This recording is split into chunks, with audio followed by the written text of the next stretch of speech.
ازيكم عاملين ايه؟ يا رب تكونوا بخير. النهاردة هتكلم معاكم عن 6 مهارات او 6 حاجات ضرورية واساسية ولازم تتعلميهم في سن العشرينات، سواء كنتي فوق ال25 او تحت ال25.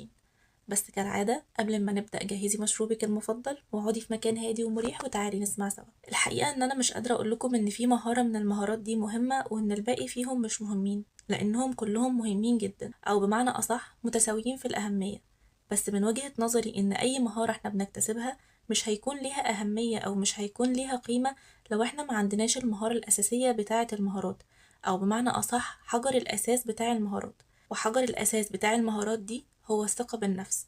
وهتقولولي هي الثقة بالنفس مهارة؟ هقولك مهارة، لأنها ممكن ما تكونش عندك بالفطرة بس مع الوقت تكتسبيها، فعلشان كده هي مهارة.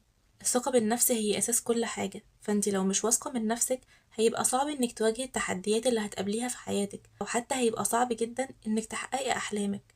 واحنا في العشرينات بالذات بنواجه مواقف كتيرة وتحديات كمان كتيرة، ويمكن أحيانا التحديات والمواقف دي تكون كبيرة، زي مثلا شغل جديد، علاقة جديدة، فرصة شغل في شركة كبيرة أو فرصة سفر. فهنا كل الفرص دي والاختيارات دي بتختبر قوتك وثباتك. وهنا وظيفة الثقة بالنفس إن هي بتديكي دفعة لقدام، لأنك من غير ثقتك في نفسك عمرك ما هتقدري تجازفي أو تحاولي أو تقبلي أي فرصة تظهرلك في حياتك. ولو مش واثقة في نفسك هتلاقي إنك دايما بترجعي لورا، وهتبقي شايفة دايما إن الفرص دي أكبر منك وإنك مش تقدري عليها.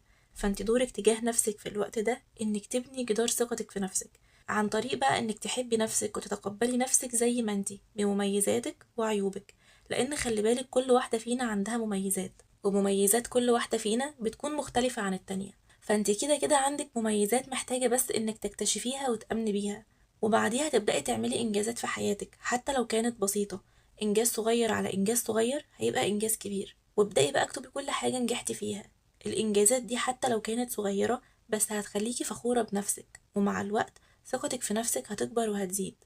وضروري بقى علشان تقدري تبني ثقتك في نفسك دي هي انك تجربي حاجات جديدة كل فترة علشان تكتسبي خبرة وتزودي ثقتك في نفسك. واهتمي بقى بشكلك الخارجي كمان وبصحتك النفسية، لان كل ده بيأثر كمان على ثقتك في نفسك. واحنا كنا اتكلمنا قبل كده في فيديو عن موضوع الثقة بالنفس ده، فهسيب لكم الرابط بتاعه في صندوق الوصف عشان تتفرجوا عليه، لانه موضوع كبير جدا ولو قعدنا نتكلم فيه هياخد مننا وقت الحلقة كلها النهاردة. فروحوا اتفرجوا عليه الأول وبعدين تعالوا كملوا. ومن أهم بقى المهارات التانية اللي لازم تكون عندك هي مهارة التحكم أو السيطرة على المشاعر. في الغالب واحنا في سن العشرين، وأنا هنا قصدي على العشرينات كلها مش على السنة العشرين بس، أنا قصدي من بداية العشرينات كلها لحد قبل نهايتها بشوية. في الغالب احنا في الفترة دي في أول 5 سنين من العشرين بتكون مشاعرنا لسه طازة، عندنا كده حب للحياة وعايزين نجرب كل حاجة ونحب ونتحب ونخرج ونتخرج ونكون صداقات وكل الكلام الجميل ده. بس مشكلة الفترة دي بقى إن أغلبنا مش بيكون عقلنا ناضج كفاية. في أوقات كتير هتاخدي فيها قرارات مصيرية بس بناء على عاطفتك أو على مشاعرك، وهنا بقى دي بتكون المشكلة.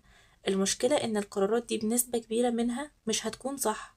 وتقريبا كلنا بعد لما بنعدي أول 5 سنين من العشرينات بنقعد نقول ايه القرارات اللي أنا كنت باخدها دي، أو أنا ازاي اخترت الحاجات دي، أيا كانت بقى ايه هي الحاجات اللي انت اخترتيها. فمن الحاجات المهمة جدا جدا ان احنا نتعلم في الفترة دي بالذات ان احنا ندير مشاعرنا ونكون واعيين بيها كويس قوي. وخصوصا بقى كمان ان احنا كبنات عندنا هرمونات فالموضوع بيبقى صعب شويتين. بس لو فعلا عايزة تنجحي في حياتك او عندك اهداف واحلام نفسك توصلي لها لازم تتعلمي تديري مشاعرك وتتحكمي فيها. وبالمناسبة أنا أغلب كلامي هنا في الفيديوهات بيكون للبنات اللي فعلا عندها هدف في حياتها وعايزة حياتها يكون ليها معنى. فكلامي هنا مش لأي حد، لأن في بنات بتعيش حياتها ومش فارق معاها إذا كانت هتتحكم في مشاعرها أو لأ، هي عايشة وخلاص وزي ما الحياة بتوديها بتروح معاها. ودول كلامي مش ليهم خالص. فلو انتي من البنات اللي فعلا عايزة تنجح في حياتها وتعيش عشريناتها بطريقة صح كملي الفيديو للآخر، وما تنسيش لو عجبك الفيديو تعملي لايك وشير عشان غيرك يستفيد. المهم ان من أخطر الحاجات اللي في تكوين الإنسان هي مشاعره وأفكاره. فلو اتعلمتي تديري الحاجتين دول مش قادرة أقولك انت مكانتك في الحياة هتكون عاملة ازاي. حرفيا هتتفتح قدامك أبواب ما كنتيش تتخيلي ان هي تتفتح قدامك، هتبقي فعلا إنسانة جبارة ومحدش هيقدر انه يتفوق عليكي، لأنك بكل بساطة قادرة تتحكمي في حياتك. فالحياة عمرها ما تتحكم فيكي، لكن الإنسان اللي مش بيسيطر ولا بيتحكم في نفسه وفي حياته للأسف حياته هي اللي بتمشيه على مزاجها. تالت مهارة معانا بقى هي تنظيم الوقت والروتين. بكل بساطة لو منظمتيش وقتك عمرك ما هتقدري تنجزي اللي وراكي، وعمر إنتاجيتك ما هتكون كبيرة، وهتبقي ضايعة وتايهة ومشتتة طول الوقت، والوقت هيجري منك وهتكوني مش عارفة اليوم بيخلص ازاي ولا بيروح فين. ففي الوقت ده اللي هيساعدك انك تنظمي وقتك هو ان يكون عندك روتين.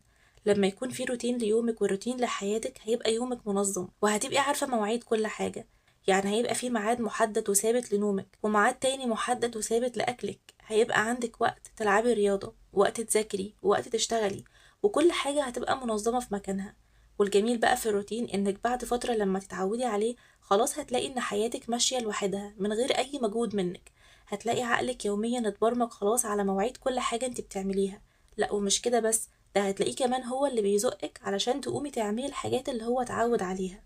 وطبعا ده مش هيجي بالسهل كده ولا هتوصلي للمرحلة دي في يوم أو يومين، لا ده انتي هتعاني الأول من رخامة الروتين ومن رخامة المواعيد، وهتنتظمي مرة ومرة تانية لا.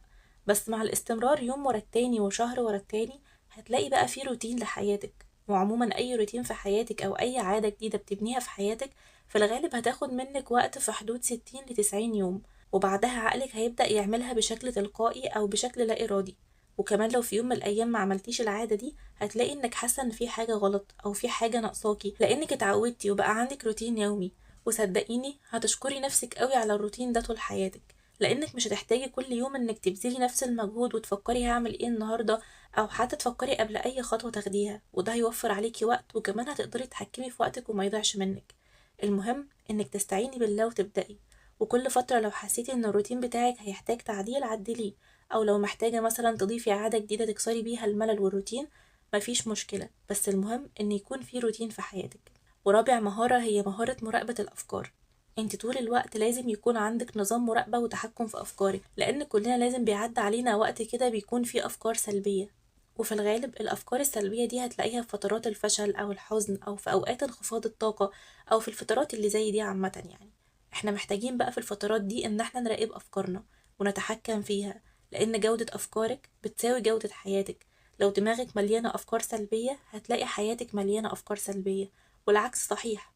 ولو لاحظتي معايا كده هتلاقي ان كل حاجة الانسان عملها او كل اختراع الانسان اخترعه كان بدايته فكرة. فكرة ممكن تخليكي انجح انسانة في الدنيا، وفكرة تانية تخليكي مكتئبة وتاخدي ادوية وعلاج اكتئاب. وفي النهاية كلها افكار.